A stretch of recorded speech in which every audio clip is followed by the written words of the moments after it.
తెలంగాణలో కాంగ్రెస్ పార్టీ అధికారంలోకి రాలేదు, ప్రజాపాలన అధికారంలోకి వచ్చిందని బడంగ్పేట్ మేయర్ చిగురింత పారిజాత నరసింహారెడ్డి అన్నారు.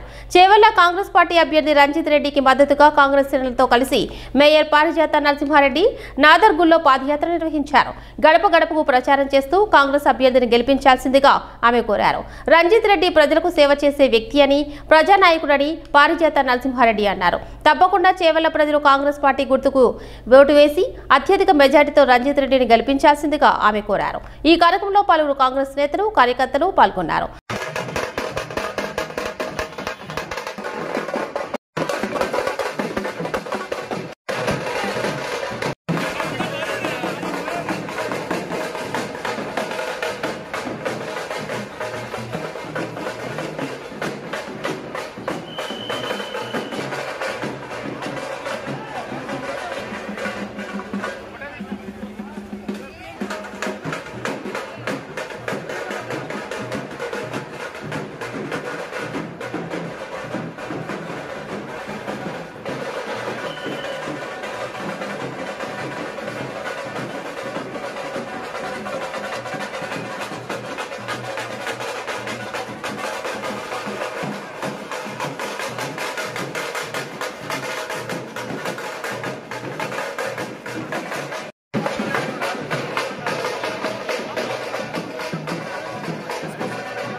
జరగాను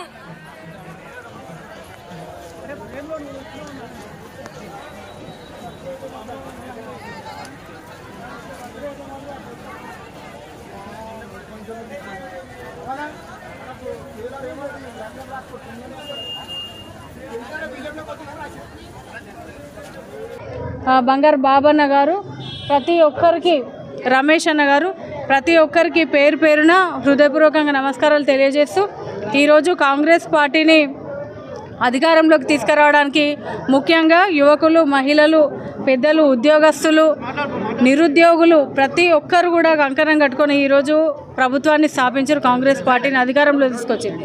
కానీ ఎప్పుడు కూడా కాంగ్రెస్ పార్టీ మేము అధికారంలోకి వచ్చినాం అనలేదు, ప్రజాపాలన అధికారంలోకి వచ్చిందని ప్రజాపాలన గురించే మాట్లాడినారు. మరి ప్రజాపాలన అనేది ఈరోజు మనందరికీ తెలుసు. ప్రతి ఒక్కరు కూడా కాంగ్రెస్ పార్టీ కావాలని కోరుకుంటున్నారు.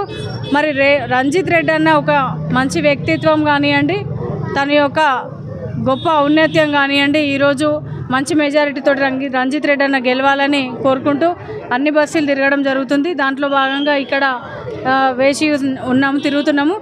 ప్రతి ఒక్కరు కూడా మంచిగా స్పందిస్తున్నారు. అక్కడక్కడ కొన్ని పనులు కానప్పుడు కొంత నిరుత్సాహం తప్పదు. మరి ఈరోజు ప్రభుత్వం స్థాపించుకున్నాము. రాష్ట్రంలోని కేంద్రంలో కూడా అధికారంలోకి రావాలి. మన పనులన్నీ జరగాలంటే కేంద్ర నిధులు కూడా తీసుకురావాలి. రాష్ట్రంలో కేంద్రంలో 10 సంవత్సరాలు ఒక పార్టీకి అధికారం ఇచ్చున్నాము. కేంద్రంలో 10 సంవత్సరాలు, రాష్ట్రంలో ఒక పార్టీకి. కానీ ఏమీ చేయలేక ఉన్న అందరూ కట్టిన ట్యాక్సులతోటి డెవలప్మెంట్ చేసుకుంటూ ఈరోజు మేము నిధులు ఇచ్చినాం అని అంటున్నారు. ప్రజలు అందరూ కూడా గమనిస్తూ ఉన్నారు ఏ ఫండ్స్ ఎక్కడి నుంచి వచ్చినాయని. ఏ అభివృద్ధి కార్యక్రమాలు జరిగినప్పటికీ కూడా ప్రతి ఊర్లో ఇందిరమ్మ ఇచ్చిన ఇండ్లు ఉన్నాయి. ఇందిరమ్మ స్టార్ట్ చేసినప్పటి నుంచి వచ్చినటువంటి పెన్షన్లే ఉన్నాయి. ప్రతి ఒక్క పేదలకు కూడా ఈరోజు ఇళ్ల పట్టాలు ఇచ్చిందంటే వైఎస్ రాజశేఖర రెడ్డి గారు ఇందిరమ్మ రాజ్యంలో ఉన్నటువంటి పట్టాలనే మళ్ళీ మాడిఫై చేసి వాళ్ళ పేర్లు చెప్పుకొని